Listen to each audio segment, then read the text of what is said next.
محترم حاضرین کرام، آپ کو رمضان مبارک کا پہلا جمعہ بہت بہت مبارک ہو۔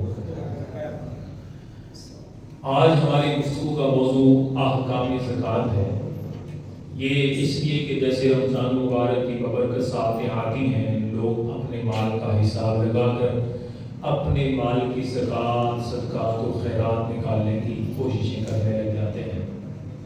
تو یہ ارکان اسلام کا ایک اہم رکن بھی ہے، اس کے بارے میں بڑا ہمیں نالج ہونا ضروری ہے۔ بغیر نالج کے، بغیر علم کے ہم بسا اوقات ادائیگی زکوٰۃ اپنے طور پر تو سمجھ کر دیتے ہیں، لیکن زکوٰۃ ادا نہیں ہوتی، تو وہ گناہ سب پر منڈلاتا رہتا ہے۔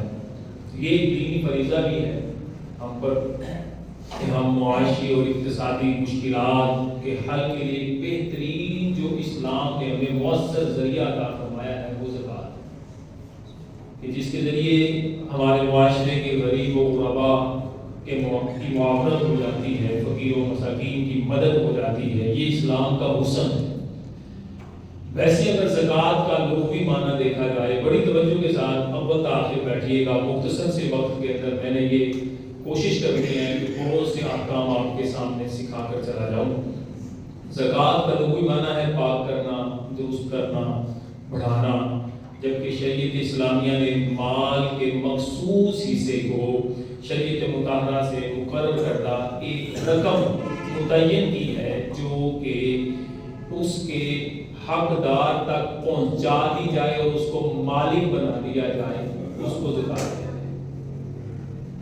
اب زکوٰۃ کی فرضیت ثابت کہاں سے ہے؟ تو زکوٰۃ کی فرضیت جیسے میں نے خطبے میں قرآن کی آیت پڑھی ہے، تو قرآن کی آیت سے بھی ثابت ہے، احادیث نبویہ سے بھی ثابت ہے، اجماع امت سے بھی ثابت ہے۔ تو گویا کہ زکوٰۃ کا انکار کرنے والا دائرہ اسلام سے خارج ہو جاتا ہے۔ جو زکوٰۃ کا انکار کرتا ہے وہ دائرہ اسلام سے نکل جاتا ہے۔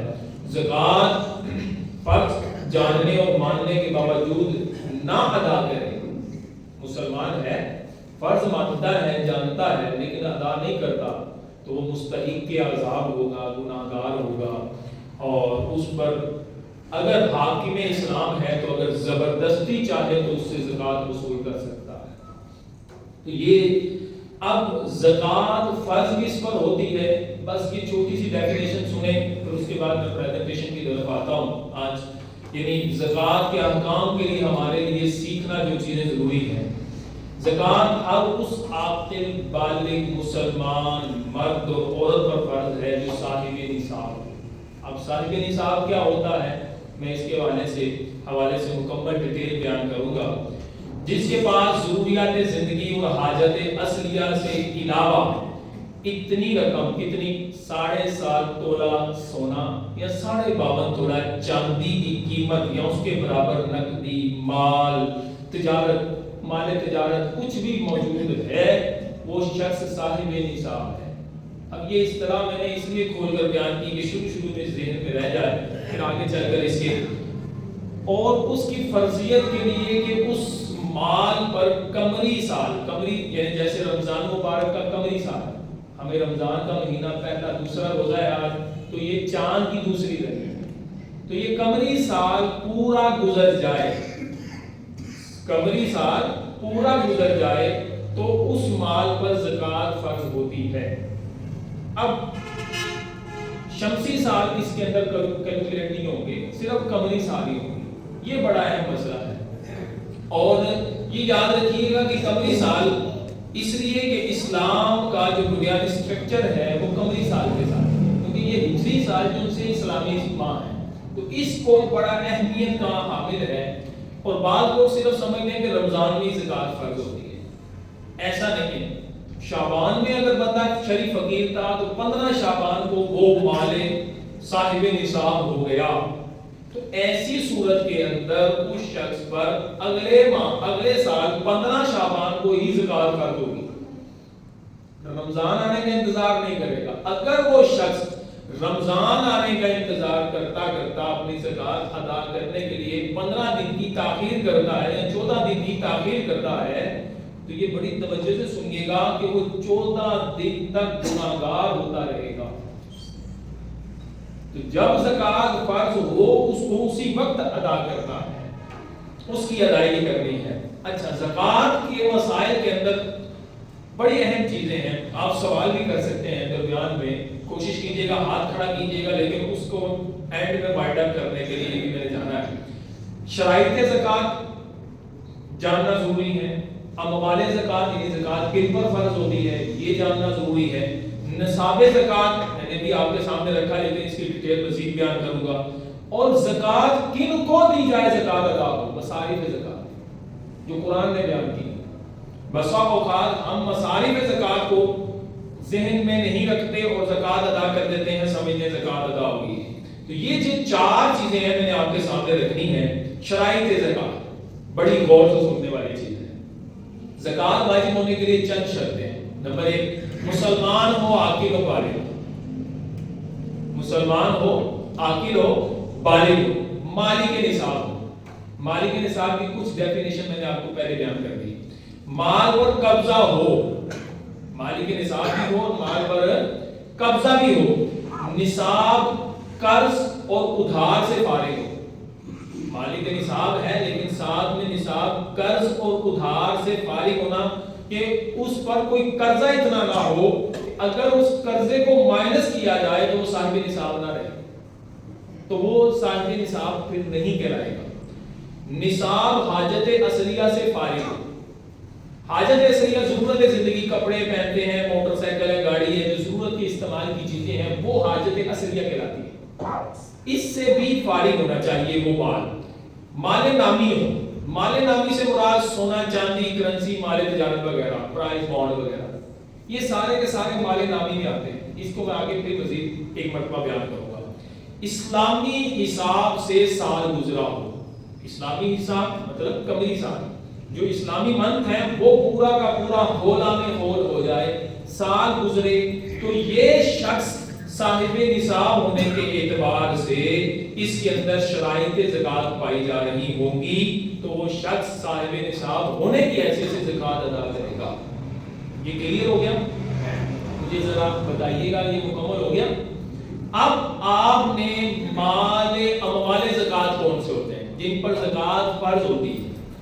نمبر 1 سونا، نمبر 2 چاندی، نمبر 3 کرنسی، پرائز بانڈ وغیرہ جو بھی ہے، چاہے وہ ملکی کرنسی ہو یا غیر ملکی کرنسی ہو، کچھ بھی ہو۔ نمبر 4 مال تجارت۔ مال تجارت کوئی بھی ہو سکتا ہے، مکان بیچنے کے لیے دیا ہے یا کاروبار کرتا ہے یا کچھ بھی آپ کے پاس جو بھی بیچنے کے ارادے سے لیا ہے وہ مال تجارت ہے۔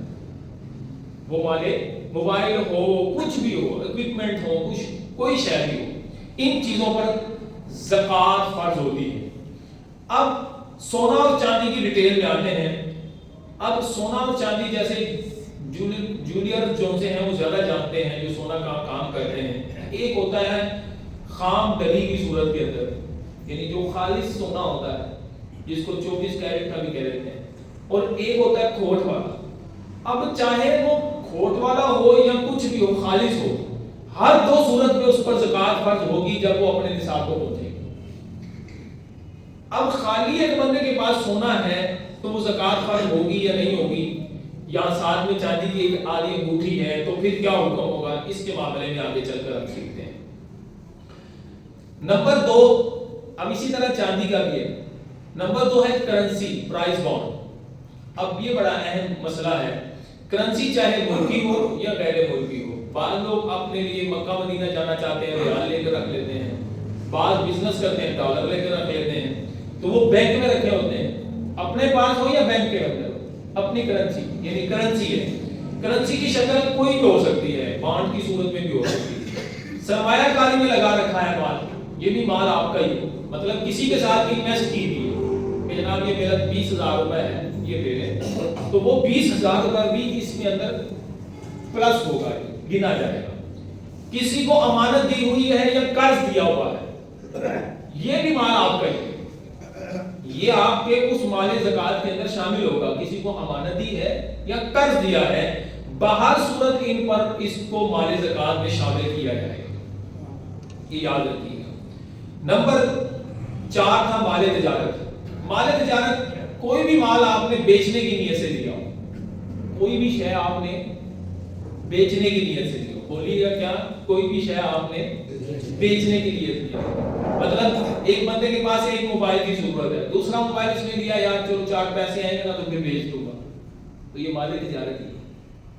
ایک بندے کے پاس پلاٹ ہے, گھر رہ رہا ہے, دوسرا پلاٹ اس لیے لیا کہ چلو 4 پیسے ملیں گے نا تو بیچ دوں گا, تو یہ مال تجارت ہے. کوئی بھی چیز جو مال تجارت کے بدلے جو چیز خریدی کی وہ بھی مال تجارت ہے. ایک بندے نے موٹر سائیکل کسی کے ساتھ موٹر سائیکل ایکسچینج کر رہی ہے کہ چلو اس کے پیسے اس کے بدلے میں مجھے یہ دے دو, 4 پیسے دیے, میں اس سے اعلیٰ رقم ملے گی تو بیچ دوں گا, تو وہ بھی مال تجارت میں. تو یہ سارا کا سارا مال تجارت میں, بشرط ہے کہ خریدار کی نیت تجارت کی ہونی چاہیے. یہ یاد رکھیے گا. جن اموال پر زکوٰۃ نہیں ہوتی وہ کون کون سے ہیں؟ وہ اموال شریعت مطہرہ نے زکوٰۃ واجب نہیں کی, ان میں نمبر 1 ہے حاجت اصلیہ والا مال. گھر کی ضرورت کی زندگی, بندے کی اپنی ضرورت کی زندگی کے مال, جو حاجت اصلیہ ضرورت کا مال ہے, اس پر زکوٰۃ فرض نہیں ہوتی. نمبر 2 مال غیر نامی. مال غیر نامی اور حاجت اصلیہ کیا ہوتا ہے جی؟ حاجت اصلیہ کہتے ہیں انسان زندگی گزارنے کے لیے جو چیزیں لے کر رکھتا ہے, مثلا خانہ داری کی ضروری سامان, گھر کا راشن وغیرہ, پہننے کے کپڑے, رہنے کا مکان, سواری گاڑی وغیرہ, ضرورت کی کتابیں, سردی گرمی میں پہننے کے کپڑے, کھانے پینے کی ضروری خوراک کی جو ہوتی ہے راشن وغیرہ, پیشہ وارانہ آلات و اسباب و مشینیں. حاجت اصلیہ میں فی الحال خرچ کرنے کے لیے یا قرض یا مکان یا دکان کا فی الحال کرایہ ادا کرنے کے لیے کرنسی وغیرہ, یہ ساری کی ساری جو سی ہیں بندے کی حاجت اصلیہ میں شامل ہیں. ان پر زکوٰۃ فرض نہیں ہوتی ہے کہ جو بندے نے اپنے لیے رکھا ہوا ہے.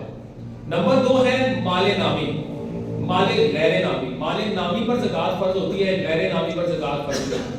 اس کی بھی ڈیٹیل ہے پوری, میں نے آپ کے سامنے کچھ رکھ دی ہیں چیزیں, جیسے گھر کے اندر دکان میں اے سی لگا ہوا ہے, ہیرے جواہرات ہیں, کیل کا سامان ہے, کار ہے, کاؤنٹر ٹیبل ہے, اوزار ہے, فیکٹری کے مال ہے, خالی پلاٹ ہے, کچھ بھی آپ کے پاس ہے, وہ سارے کے سارے مال غیر نامی ہیں, ان پر زکوٰۃ فرض نہیں ہوگی. ہاں جیسے ہی اس کی نیت بیچنے کی آئے گی تو وہ مال تجارت ہو جائے گا. جب مال تجارت ہو جائے گا تو اب اس پر یہ زکوٰۃ کے مال میں شامل ہو جائے گا. اب کتنا مال ہو تو زکوٰۃ فرض ہوتی ہے, تو یہ یاد رکھیے گا کہ اموال زکوٰۃ میں مخصوص مقدار ہوتی ہے, اس مقدار کے برابر اگر بندے کے پاس مال ہو تو زکوٰۃ فرض ہے. یہ فرض علوم میں سے ہے, یہ سیکھنا ضروری ہے. سونا ہے تو سونے کا نصاب اگر ہم دراہم میں چلے جائیں تو 20 دینار آتا ہے, دینار کے اندر چلے جائیں, اور اگر تولے میں چلے جائیں تو 7.5 تولہ آتا ہے. اگر گرامج میں چلے جائیں تو 87.48 یعنی 87.48 گرام ہوگا سونا, تو اس پر زکوٰۃ فرض ہوگی. نمبر 2 چاندی. چاندی اگر دیکھی جائے تو درہم کے اندر چلے جائیں تو 200 درہم, اور اگر تولوں میں چلے جائیں تو 52.5 تولہ چاندی, 52.5 تولہ چاندی. اور اگر گرامج میں چلے جائیں تو 612.36. یہ اتنے گرام بندے کے پاس اگر چاندی ہو تو زکوٰۃ فرض ہے. پھر نکالنا کتنا ہے مال, اس کا 2.5% نکالنا ہے. اسی طرح اگر کسی کے پاس کرنسی وغیرہ پڑی ہوئی ہے تو وہ کرنسی اگر اس کا کرنسی کی مالیت چاندی کے نصاب کو پہنچتی ہے, جتنا چاندی کے نصاب کی مال بنتا ہے اس کے برابر پہنچتی ہے, تو اس پر زکوٰۃ فرض ہوگی اور اس کو زکوٰۃ ادا کرنا ہوگا. اسی طرح مال تجارت کو بھی اسی نصاب کے یعنی چاندی کے نصاب کی قیمت کے برابر رکھ لیا جائے. آج اگر دیکھا جائے تو ویسے ڈیلی چینج ہو رہا ہے, نصاب جو سا ہے وہ ڈیلی چینج ہو رہا ہے, لیکن حکومت پاکستان نے جو اپنے بینکوں کے ذریعے زکوٰۃ کی کٹوتی کے لیے حوالے سے انہوں نے جو نوٹس ایشو کیا ہے, اس کے اندر انہوں نے لکھا ہے 5 لاکھ سم تھنگ 3,000 کچھ روپے, یعنی 3,500 کے لگ بھگ. اگر کسی کے بندے کے پاس حاجت اصلیہ سے زائد رقم 5,03,000 روپے ہیں تو وہ شخص مالک نصاب ہے, اس کو اپنے مال کا زکوٰۃ دینی ہے.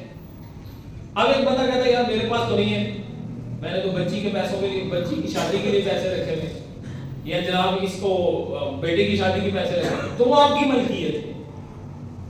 جب بچی کی شادی ہوگی تو اس وقت حکم لیدا ہوگا، ابھی آپ کی ملکیت میں ہے، چاہے 10 لاکھ روپے ہے یا 1 تولہ سونا ہے، 1 لاکھ روپے پڑا ہوا ہے، اب مسئلہ ذرا کلیئر کر رہا ہوں آپ کے ساتھ۔ 1 تولہ سونا ہے، 7.5 تولہ سونا ہے، 1 تولہ سونا ہے، ساتھ میں ایک چاندی کی انگوٹھی پڑی ہوئی، ایک چاندی کی انگوٹھی ہے، اور ساتھ میں 10,000 روپے پڑے ہوئے جو اس نے ویسے رکھے میں ضرورت کے تحت پیش آئیں گے تو میں استعمال کروں گا، وہ رکھے ہوئے، اور باقی اس کی تنخواہ مثال کے طور پر 50,000 روپے ہے، وہ ہر مہینے یوز ہو جاتی ہے، لیکن وہ 10,000 روپے سال گزر گیا وہ پڑے میں۔ چاندی ہے 10,000 روپے، 1 تولہ سونا ہے۔ اب مال تجارت میں نہیں ہے، ملازم ہے، اب بتائیے گا کیا وہ مالک نصاب ہوگا کہ نہیں؟ تو 1 تولہ سونا کتنے کا تقریباً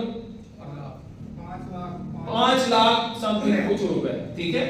اب خالی 1 تولہ سونا پر ہی وہ مالک نصاب ہو رہا تھا، لیکن ابھی اس کی رقم کلیئر نہیں ہوئی زکات والی، اس کو یہ چاندی کی قیمت بھی شامل کرنی ہوگی، اس انگوٹھی کی چاندی کی قیمت۔ اب وہ چاندی کی قیمت کو بھی داخل کرے گا، ساتھ میں وہ 10,000 روپے جو پڑے ہوئے تھے وہ بھی جمع کرے گا۔ اب جمع کرنے کے بعد مثال کے طور پر اس کا بن گیا 5.5 لاکھ روپے، تو یہ بندہ صاحب نصاب ہے، یہ بندہ صاحب نصاب ہے، اس کو اپنے مال کی زکات دینی ہے، یہ یاد رکھیے گا، یہ شرعی حکم ہے اور اپنے مال کی زکات دینی ہی دینی ہے۔ یہ میں نے آپ کو کلیئر کٹ آپ کو سامنے مسئلہ کھول کر بیان کر دیا ہے۔ اب زکات دینی کن کو ہے؟ مسئلہ یہ ہے، زکات تو فرض ہوگی، زکات دینی ہے، تو دینی کن کو ہے؟ اللہ تعالیٰ قرآن پاک میں ارشاد فرماتا ہے انما صدقات للفقراء والمساکین۔ اب یہ دیکھیے گا جو موسمی فقیر نکل آتے ہیں کیا ان کو زکات دینے سے ادا ہو جاتی ہے؟ اب مصارف آپ کے سامنے قرآن نے بیان کی ہے، میں قرآن کی آیت مبارکہ سورہ توبہ آیت نمبر 60 ہے، اللہ فرماتا ہے زکات تو انہیں لوگوں کے لیے ہے جو محتاج ہیں، میرے نادر ہیں، یعنی مساکین ہیں، جو اسے تحصیل کر کے لائے اور جن کے دلوں کو اسلام سے الفت دی گئی، اور وہ جو گردنیں آزاد کرتے ہیں، پھر رکاب سے مراد ہے غلام آزاد کرتے ہیں یا کیے جاتے ہیں، قرض داروں کو اور اللہ کی راہ میں اور مسافروں کو ٹھہرایا ہوا جو اللہ کی راہ میں ٹھہرے ہوئے ہیں، اللہ حکمت والا جاننے والا ہے۔ یہاں پر جو بیان کیے گئے نا تقریباً آپ یوں کہہ سکتے ہیں کہ 5 لوگ گویا کہ جن کو زکات دی جا سکتی ہے۔ نمبر 1 فقیر۔ فقیر کون ہوتا ہے؟ بڑی ڈیفینیشن سننے والی۔ فقیر وہ ہے جس کے پاس حاجت اصلیہ سے زائد اتنا مال نہ ہو جو نصاب کو پہنچے، وہ فقیر ہے۔ یعنی آج کل کے دور کے اندر اگر کسی کے پاس 4 لاکھ روپے حاجت اصلیہ سے زائد پڑا تو وہ بھی شریک ہوگی، اس کو زکات دے سکتے ضرورت کے تحت۔ نمبر 2 مسکین۔ ہم لوگ بولتے تھے مسکین ہے یار بیچارہ دے دو۔ مسکین ہوتا وہ ہے جس کے پاس کچھ بھی نہ ہو، ایک ٹائم کا کھانا بھی نہ ہو، اس کے لیے سوال کرنا بھی جائز ہے۔ فقیر کے لیے تو سوال کرنا جائز نہیں، مسکین کے لیے سوال کرنا جائز ہے۔ ہمارے یہاں یہ ہوتا ہے کہ جناب جو بھی سوال کر رہا ہے ہم اس کو مسکین سمجھیں۔ مسکین وہ ہوتا ہے جس کے پاس ایک ٹائم کا بھی کھانا نہ ہو۔ یہ ہمیں تھوڑا سا اپنے آپ کو ڈیفینیشن کو کلیئر کرنا ہوگا کہ ہر رمضان مبارک کے اندر یا موسم جس وقت خیرات کی جاتی ہے اس موسم میں نکلنے والے فقیروں کو دینا کیا ہماری زکات ہو جاتی ہے؟ ہم اس کو مسکین سمجھ رہے ہیں یا فقیر سمجھ رہے ہیں؟ پہلے کلیئر کر لیں کہ آپ کا اپنا مال جو اللہ کی راہ میں دے رہے ہیں، اتنا بڑا فرض ادا کر رہے ہیں زکات کا، تو اس کی ادائیگی کے لیے، اس فرض کی ادائیگی کے لیے کچھ غور بھی کرنا ہوگا کہ ہم صحیح جگہ پر دے رہے ہیں یا نہیں دے رہے، یہ بھی ہمیں احتیاط کرنی ہے۔ نمبر 3 مقروض۔ وہ شخص جس پر اتنا قرض ہو کہ اسے ادا کرنے کے بعد بھی وہ مال بقدر نصاب نہ پہنچے، اس کو بھی زکات دی جا سکتی ہے۔ نمبر 4 فی سبیل اللہ۔ الہ خدا میں جہاد کے لیے، یعنی محتاج طالب علم وغیرہ جو سے ہوتے ہیں یہ فی سبیل اللہ کہلاتے ہیں۔ بلکہ ان کو تو دینا ہی چاہیے. اپنے مال زکوٰۃ میں سے جو طالب علم ہوتے ہیں، جو اللہ کی راہ میں علم دین حاصل کر رہے ہوتے ہیں، ان کو تو ضرور اپنا کچھ نہ کچھ حصہ دینا چاہیے. جب تک وہ پڑھتا رہے گا آپ کے لیے ثواب ہے. تو کوشش کیا کریں ایسے جامعات اہل سنت کے ان تک پہنچایا کریں. میں بھی خود بھی ایک جگہ مدرس ہوں، ٹیچر ہوں، لیکچرار ہوں جامعات المدینہ کے اندر. تو آپ لوگ اگر چاہیں تو اپنی زکوٰۃ کا مال میرے ذریعے بھی جمع کروا سکتے ہیں، آپ کو رسید ملے گی. لیکن یہ یاد رکھیے گا کہ پہلے اس کے اندر اپنے رشتہ داروں کا خیال کرنا. اپنے رشتہ داروں کا صلہ رحمی ہمیں اسلام سکھاتا ہے. نمبر 2، اس کو ڈیوائیڈ کر دیں کہ کچھ میں مال جامعات کے اندر دے دیتا ہوں جو اہل سنت کے جامعہ ہیں اور دوسرے جو سے. نمبر 5 نمبر پر آتا ہے مصارف زکوٰۃ کے اندر وہ مسافر جو حالت سفر میں تنگ دست ہو. اگرچہ اس کے گھر میں مال ہو لیکن حالت سفر میں بیچارہ مسافر ہے، اس کے پاس آج کل تو جناب آپ کو ایسے بھی مل جائیں گے راہ میں چلتے ہوئے صحیح سوٹی بوٹی ہوں گے تو کہیں گے جناب میں فلاں علاقے سے آیا ہوں اور آپ ہمارے لیے کوئی سلسلہ کر دیں. تو اگر مسافر بھی ہوتا نا تو مسافر شرم کا مارا جو ایک عزت دار بندہ ہوتا ہے اس طرح کے سوال نہیں کرتا.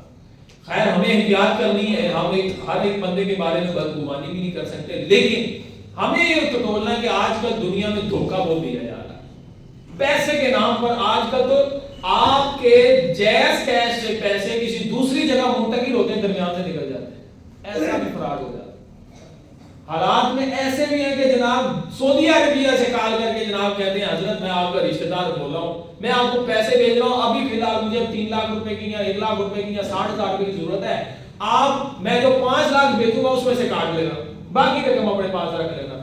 آپ کا وہ گیا ہوا 50,000 روپے اپنے رشتہ دار کو واپس نہیں ملنے والا کیونکہ وہ دھوکہ ہو گیا.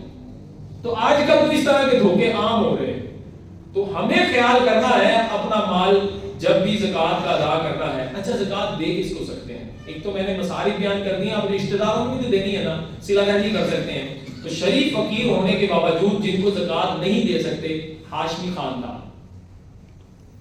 ہاشمی خاندان میں حضرت علی کی اولاد بھی جو اپنے آپ کو علوی کہتے ہیں، حضرت عباس کی اولاد بھی ہے، عباسی آج کل لوگ بعض آوان بھی اپنے کے لکھتے ہیں، وہ بھی غالباً حضرت علی کی اولاد میں سے آتے ہیں. اس طرح کے اور حضرت عقیل کی اولاد ہیں، تو حضرت حارث کی بھی اولاد، یہ سارے کے سارے ہاشمی خاندان میں سے آتے ہیں. آپ نے خیال کرنا ہے کہ وہ ہاشمی خاندان میں سے نہ ہو، اس کو زکوٰۃ نہیں دے سکتے. ہاں ان لوگوں کی خدمت کر سکتے ہیں، ان لوگوں کی خدمت کر سکتے ہیں، ان کو تحائف دیے جا سکتے ہیں، تحفے دیے جا سکتے ہیں، اپنے مال کی میل نہیں دے سکتے. یہ تاجدار لوگ ہیں، یہ نیک لوگ ہیں، یہ بڑے لوگ ہیں. اگر ان کے پاس دنیا کا مال نہیں ہے تو ہمیں اللہ نے دیا ہے تو ان کی خدمت کر سکتے ہیں، تحفے دیے جا سکتے ہیں. کافر کو نہیں دے سکتے. بعض لوگ کہتے ہیں جناب کیا کریں گھر میں کام کرنے والی آتی ہے یا نالیاں صاف کرنے والے آتے ہیں، چلو یار ان کو بھی راشن کا زکوٰۃ کا توڑا دے دو. نہ، یہ زکوٰۃ نہیں ادا ہوگی. آپ کی اپنی الفت محبت عیسائیوں کے ساتھ ٹھیک ہے کہ جناب آپ کرنا چاہ رہے ہیں، خیر آپ مسلمانوں کو پہلے دیکھیں. ہمیں اسلام نے اپنے مسلمان بھائیوں کا خیال کرنے کی پہلے پڑوتی دی ہے، تو ہمیں یہ خیال کرنا ہے.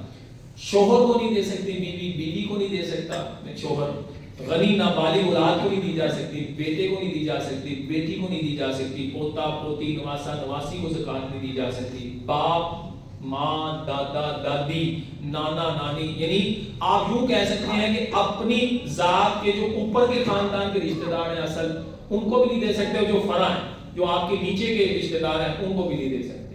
ان کے علاوہ کون سے بچ جاتے ہیں؟ ان کے علاوہ جیسے بھائی ہے، بہن ہے، پھپھا ہے، پھوپھی ہے، چچا ہے، چاچی ہے، خالو خالہ، بھانجا بھانجی، بھتیجا بھتیجی، جیٹھ جٹھانی، ماموں ممانی، ساس سسر، نند بھاوج، بہو دماد، ستیلا باپ ستیلی ماں، دیور دیورانی، بھابھی، غنی عورت کی نابالغ اولاد، غنی کی بالغ اولاد، ان سب کو زکوٰۃ دی جا سکتی ہے. یہ سب چیزیں آپ سمجھ لیں کہ ان کو زکوٰۃ دے سکتے ہیں. تو یہ میں نے اپنا کوشش کی ہے کہ آپ کو زکوٰۃ کے جو شرعی مسائل تھے وہ سمجھانے کی کوشش کروں. امید ہے کہ آپ کو سمجھ میں آ گیا ہوگا. اگر کوئی مسئلہ ہے تو پوچھ سکتے ہیں، وغیرہ میرا بیان ختم ہو گیا.